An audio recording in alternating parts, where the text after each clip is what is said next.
Unang Samuel Kapitulo 19. Inutusan ni Saul ang kanyang mga lingkod na patayin si David.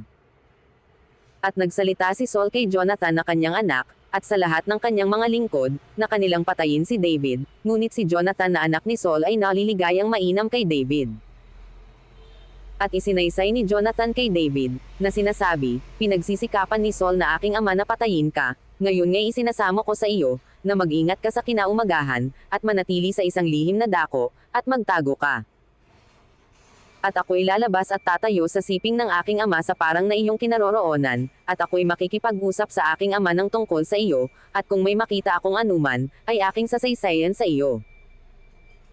At nagsalita si Jonathan kay Saul na kanyang ama, ng mabuti tungkol kay David, at sinabi sa kanya, huwag magkasala ang hari laban sa kanyang lingkod na si David, sapagkat hindi siya nagkasala laban sa iyo, at sapagkat ang kanyang mga gawa ay naging mabuti sa iyo.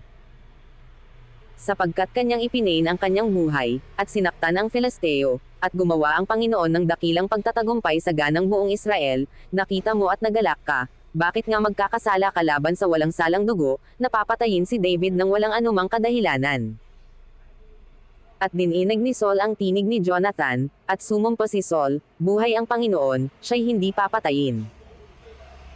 At tinawag ni Jonathan si David, at isinaysay ni Jonathan sa kanya ang lahat ng mga bagay na yaon, at dinala ni Jonathan si David kay Saul, at siya'y lumagay sa kanyang harap, na gaya ng dati. Muling paghahagis ng sibat kay David.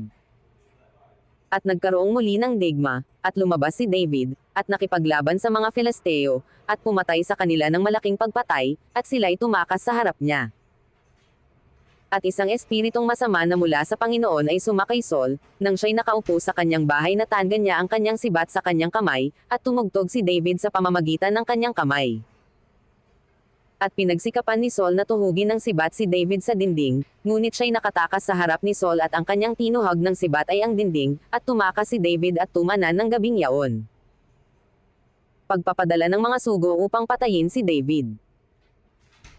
At nagsugo si Saul ng mga sugo sa bahay ni David, upang siya'y bantayan, at siya'y patayin sa kinaumagahan, at sinaysay sa kanya ni Michal na asawa ni David, na sinasabi, kung di mo iligtas ang iyong buhay ngayong gabi bukas ay papatayin ka. Kaya inihugos ni Michal si David sa isang dunggawan, at siya'y yumaon, at tumakas, at tumanan.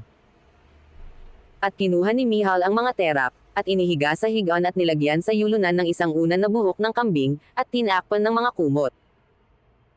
At nang magsugo si Saul ng mga sugo upang dakpin si David, kanyang sinabi, siya'y may sakit.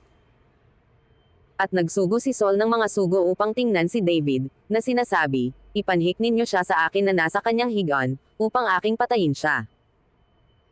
At nang pumasok ang mga sugo, narito, ang mga terap at nasa higaan, pati ng unang buhok ng kambing sa yulunan ni Yaon. At sinabi ni Saul kay Michal, bakit mo ako dinaya ng ganyan, at iyong pinaalis ang aking kaaway, na anupat siya'y nakatanan? At sumagot si Michal kay Saul, kanyang sinabi sa akin, bayan mo akong yumaon, bakit kita papatayin? Pagdalaw sa bahay ni Samuel. Si David nga ay tumakas, at tumanan, at naparoon kay Samuel sa Rama, at isinaysay sa kanya ang lahat ng ginawa ni Saul sa kanya, at siya at si Samuel ay yumaon at tumahan sa Nahoth. At nasaysay kay Saul na sinasabi, narito si David ay nasa Nahoth sa Rama. At nagsugo si Saul ng mga sugo upang dakpin si David, at nang kanilang makita ang pulutong ng mga propeta na nanganghuhula, at si Samuel ay tumatayong pinakapangulo sa kanila, ang Espiritu ng Diyos ay dumating sa mga sugo ni Saul, at sila naman ay nanganghula.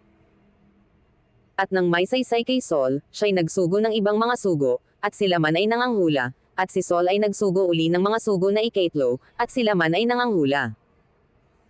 Nang magkagayoy naparoon din naman siya sa Rama, at dumating sa dakilang balon na nasa Socho, at siya'y tumanong, at nagsabi, saan naroon si Samuel at si David? At sinabi ng isa, narito, sila'y nasa Nahoth sa Rama. At siya'y naparoon doon sa Nahoth sa Rama, at ang Espiritu ng Diyos ay dumating din sa kanya, at siya'y nagpatuloy, at nanghula hanggang sa siya'y dumating sa Nahoth sa Rama. At siya rin na may naghubad ng kanyang mga suot, at siya man ay nanghula sa harap ni Samuel, at nahigang hubad sa buong araw na yaon at sa buong gabing yaon, kaya't kanilang sinasabi, pati ba si Saul ay nasa gitna ng mga propeta?